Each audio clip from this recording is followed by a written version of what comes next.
मैं यहाँ पर संविधान की अच्छाइयां गिनाने नहीं जाऊंगा, क्योंकि मुझे लगता है कि संविधान कितना भी अच्छा क्यों ना हो, वो अंततः बुरा साबित होगा अगर उसे इस्तेमाल में लाने वाले लोग बुरे होंगे।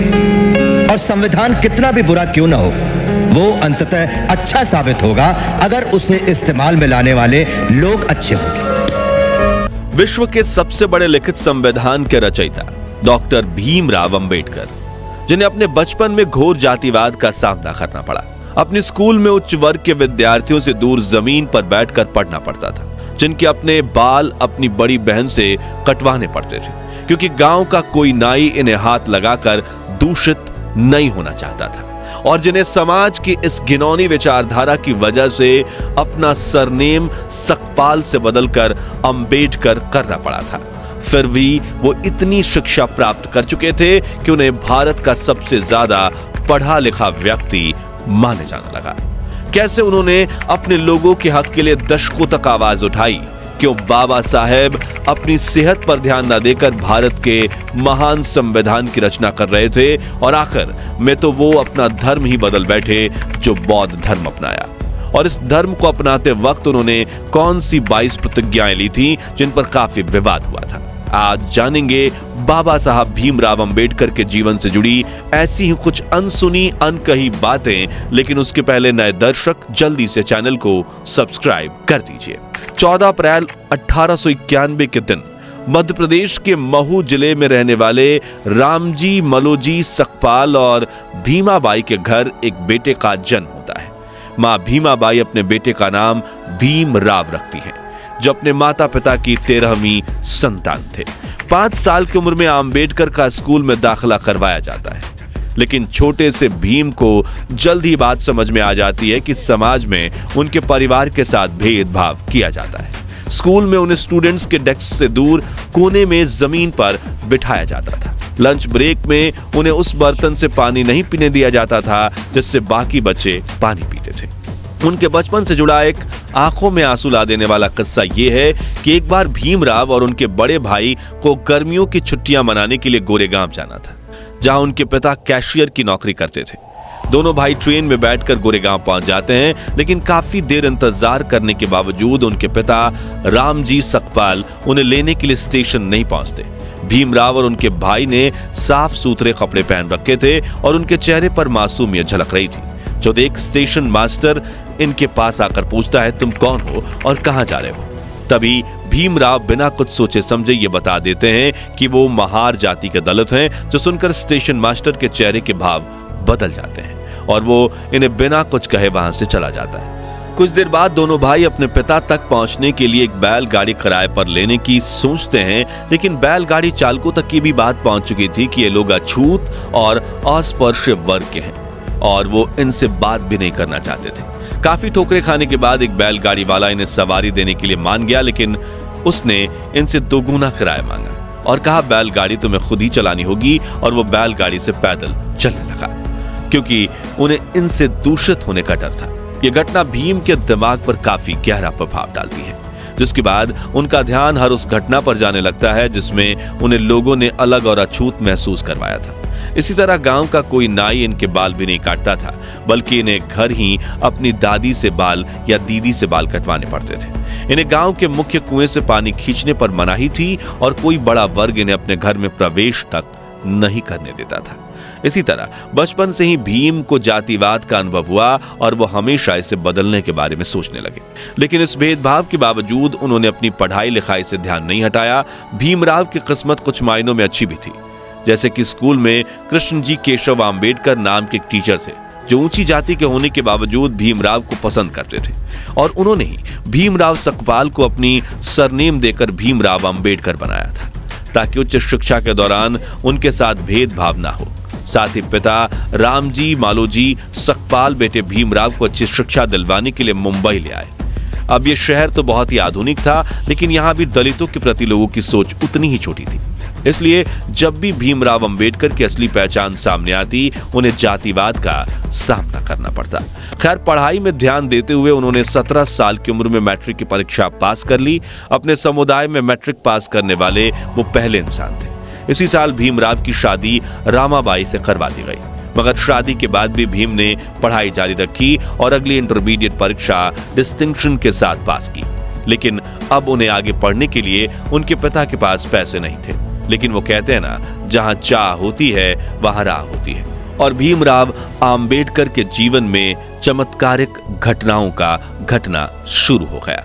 आपको बता दें कि जब बड़ोदरा के महाराज ने उन्हें पढ़ने के लिए स्कॉलरशिप दी, जिससे उन्होंने न सिर्फ बीए की पढ़ाई पूरी की बल्कि 1913 में उन्होंने अमेरिका जाकर यूनिवर्सिटी ऑफ कोलंबिया से मास्टर्स में दाखिला लिया। 2 साल में उन्होंने एमए की पढ़ाई पूरी की और अगले ही साल अपनी पीएचडी थीसिस भी पूरी कर ली। जिसके बाद भीमराव लंदन चले गए, जहां उन्होंने London school of economics join किया।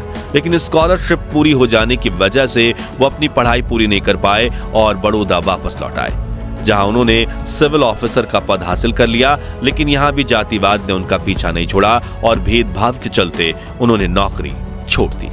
1918 में भीमराव बॉम्बे के सिडेनहम कॉलेज में लेक्चरर बने। साथ ही उन्होंने दलितों की आवाज दुनिया तक पहुंचाने के लिए मराठी अखबार मुक नायक की भी शुरुआत की, क्योंकि अपने धर्म की वजह से वो इतनी ठोकरें खा चुके थे कि अब उन्हें समझ आ रहा था कि अब अपना हक पाने के लिए उन्हें आवाज उठानी पड़ेगी। इसी बीच कुछ समय लंदन जाकर उन्होंने वकालत में अपनी पढ़ाई पूरी कर ली थी। इस तरह वो अपने जमाने के भारत के संभवतः सबसे ज्यादा पढ़े लिखे व्यक्ति बन चुके थे। डॉक्टर भीमराव बाबा साहब अम्बेडकर को शुरू से ही पढ़ाई से काफी लगाव था, इसलिए उनके पास भारत की सबसे बड़ी पर्सनल लाइब्रेरी हुआ करती थी। मशहूर लेखक जॉन गुंथर अपनी किताब इनसाइड एशिया में लिखते हैं कि जब 1938 में मेरी राजगृह में अम्बेडकर से मुलाकात हुई थी, तब उनके पास 8000 किताबें थी और उनकी मृत्यु तक यह संख्या बढ़कर 35,000 तक पहुंच चुकी थी। डॉक्टर भीमराव अम्बेडकर के निकट सहयोगी रहे शंकरानंद शास्त्री भी अपनी किताब में लिखते हैं कि मैं 20 दिसंबर 1944 की दोपहर 1 बजे अम्बेडकर से मिलने उनके घर गया। उन्होंने मुझे अपने साथ जामा मस्जिद इलाके में चलने के लिए कहा, जो इन दोनों पुरानी किताबों को खरीदने का अड्डा हुआ करता था। जब हम वहां पहुंचे तो लोग उनके चारों तरफ इकट्ठा होने लगे, लेकिन इस भीड़ में भी उन्होंने विभिन्न विषयों पर तकरीबन 2 दर्जन किताबें खरीदी। यहाँ एक दिलचस्प बात यह है कि किताबों का इतना बड़ा संग्रह होने के बावजूद वो अपनी किताबें किसी को पढ़ने के लिए उधार नहीं देते थे। किताबें मांगने वाले व्यक्ति को वह मुंह पर कह देते थे कि अगर आपको किताबें पढ़नी है तो मेरे पुस्तकालय में आइए। किताबों के प्रति उनकी भक्ति इस हद तक थी कि वो जैसे ही घर पहुंचते अपने पुस्तकालय में चले जाते। उनके पास कपड़े बदलने का समय तक नहीं होता था, फिर वो एक पुस्तक चुनकर पढ़ने बैठते थे। उनके अनुयायी बताते हैं कि रात में अम्बेडकर अपनी पढ़ाई में इतना खो जाते थे कि उन्हें बाहरी दुनिया का कोई ध्यान नहीं रहता था। अम्बेडकर जी अपने स्टूडेंट्स से कहते थे कि तुम्हारे पैरों में जूते भले ना हो, लेकिन तुम्हारे हाथों में किताब अवश्य होनी चाहिए। खैर, बाबा साहब अम्बेडकर की लाइफ जर्नी पर वापस आए तो वर्ष 1924 में उन्होंने बहिष्कृत हिताकरणी सभा के नाम से एक एसोसिएशन की शुरुआत की, जिसका काम दलित विद्यार्थियों के लिए हॉस्टल, स्कूल और मुफ्त लाइब्रेरी स्थापित करना था। साथ ही वो कई सभाओं में हिस्सा लेकर दलितों की समानता को लेकर सवाल उठाने लगे। फिर चाहे 1972 का महार सत्याग्रह हो, गोलमेज सम्मेलन हो या फिर संविधान सभा में दलित अधिकारियों के लिए आवाज उठाना हो। इस बीच उन्होंने ये बात नोटिस करी कि महार जाति जिस हिंदू धर्म को मानती है, उसी धर्म की बाकी जातियां उनके साथ अछूत व्यवहार करती है। इसलिए उन्होंने 13 अक्टूबर 1935 के दिन नासिक में आयोजित एक सभा में उन्होंने ये घोषणा की कि वो हिंदू धर्म छोड़ने का फैसला ले चुके हैं। पहले तो महार जाति के कुछ लोगों को झिझक हुई, लेकिन 1936 में बाबा साहब ने महार सम्मेलन में मुक्ति कोण पथे यानी मुक्ति क्या है नाम से एक भाषण दिया, जिसमें उन्होंने तर्क के साथ समझाया कि दलितों को अपना धर्म परिवर्तन क्यों करना चाहिए। लेकिन अगले 20 साल तक वो ये तय नहीं कर पाए कि उन्हें कौन सा धर्म अपनाना चाहिए।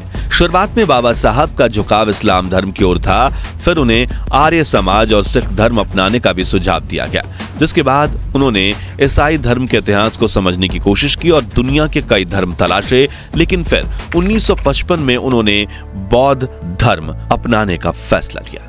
लेकिन उन्होंने बौद्ध धर्म ही क्यों चुना? तो इस सवाल का जवाब उन्होंने खुद अपने article Buddha and the future of his religion में दिया है, जिसमें उन्होंने लिखा है कि हिंदू, ईसाई, इस्लाम और बुद्ध धर्म की गहरी तुलना करने के बाद कहा कि बुद्ध किसी ईश्वर के पुत्र, पैगंबर या खुद ईश्वर नहीं बल्कि एक इंसान होने का दावा करते हैं। उन्होंने एक इंसान के रूप में ही अपने धर्म का प्रचार प्रसार किया। साथ ही गौतम बुद्ध ने कभी भी चमत्कार या अलौकिक शक्ति का दावा नहीं किया और इससे काफी ज्यादा वो प्रभावित हुए। इसके अलावा बौद्ध धर्म में बाबा साहब को बाकी धर्मों से ज्यादा तार्किकता और गलती करने की गुंजाइश भी दिखी।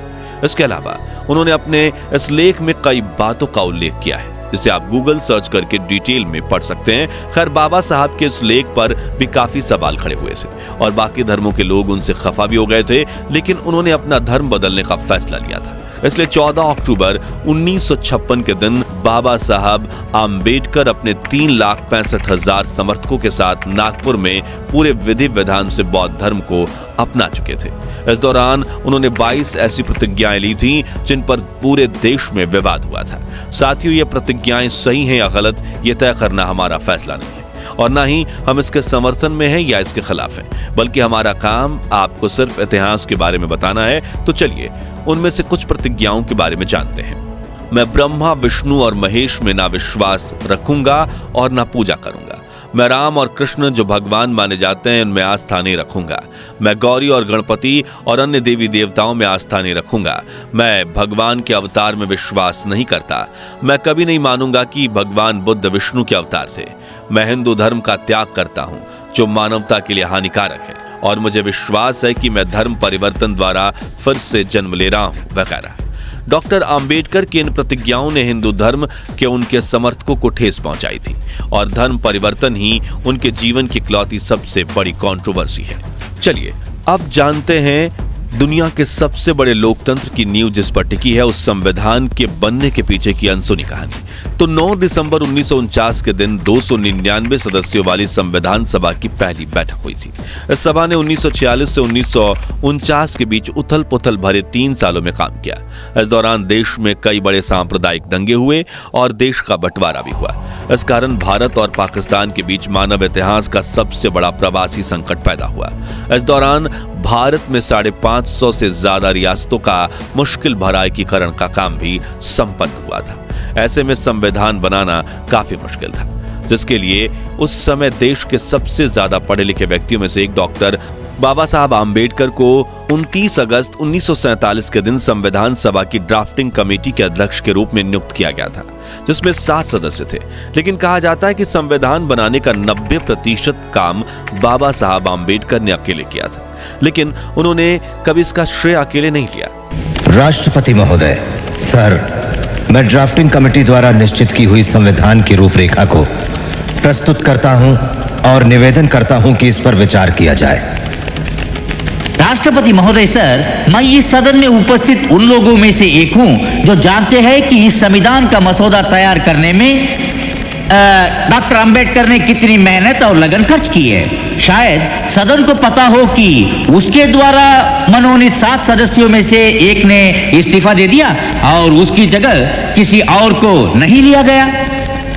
एक सदस्य थे अमेरिका में, तो उनकी जगह भी खाली रही और एक और सदस्य अपने कुछ कामों में, राज्य के कामों में व्यस्त रहे, इसलिए उनकी जगह भी खाली रही। 1 या 2 सदस्य दिल्ली के बाहर थे और शायद सेहत की वजह से शामिल न हो सके।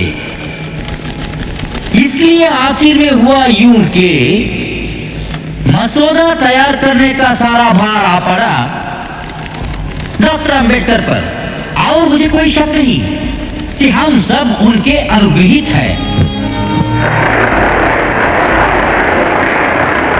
मुझे जो भी श्रेय दिया जा रहा है वो मेरे अकेले का नहीं है। इसका कुछ हिस्सा जाता है सर BN राव को, जो कि हमारी इस सभा के संवैधानिक सलाहकार हैं, जिन्होंने ड्राफ्टिंग कमेटी के विचार करने के लिए संविधान का कच्चा मसौदा तैयार किया। इस श्रेय का कुछ हिस्सा उस ड्राफ्टिंग कमेटी के सदस्यों को भी जाना चाहिए। लेखक अशोक गोपाल के हाल ही में डॉक्टर अंबेडकर की जीवनी पर लिखी एक किताब, जिसमें उन्होंने बताया कि डॉक्टर अंबेडकर ने कैसे अपने खराब स्वास्थ्य से जूझते हुए तमाम मतभेदों को दूर करके दुनिया के सबसे बड़े संविधान में से एक को तैयार किया। इसके प्रारंभिक निर्माण के दौरान ही 2500 से ज्यादा संशोधन किए गए थे। बताया जाता है कि डायबिटीज और ब्लड प्रेशर से पीड़ित होने के बाद भी आम्बेडकर ने संविधान तैयार करने में काफी श्रम किया।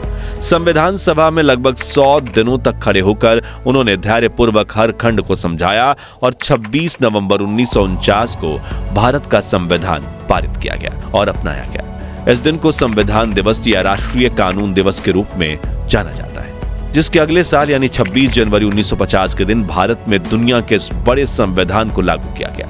इसलिए 26 जनवरी को हम गणतंत्र दिवस के रूप में मनाते हैं। संविधान निर्माण के कुछ साल बाद डॉक्टर राजेंद्र प्रसाद ने स्वीकार किया कि आम्बेडकर ने संविधान के कुशल पायलट की भूमिका निभाई। वहीं 6 दिसंबर 1956 के दिन बाबा साहब के निधन के बाद प्रधानमंत्री जवाहरलाल नेहरू ने भी कहा था कि संविधान बनाने में डॉक्टर अम्बेडकर से ज्यादा ध्यान किसी ने नहीं दिया और न ही किसी और ने उतनी परेशानी उठाई। तो दोस्तों, ये थी बाबा साहब भीमराव अंबेडकर के जीवन की कुछ अनकही अनसुनी कहानियां।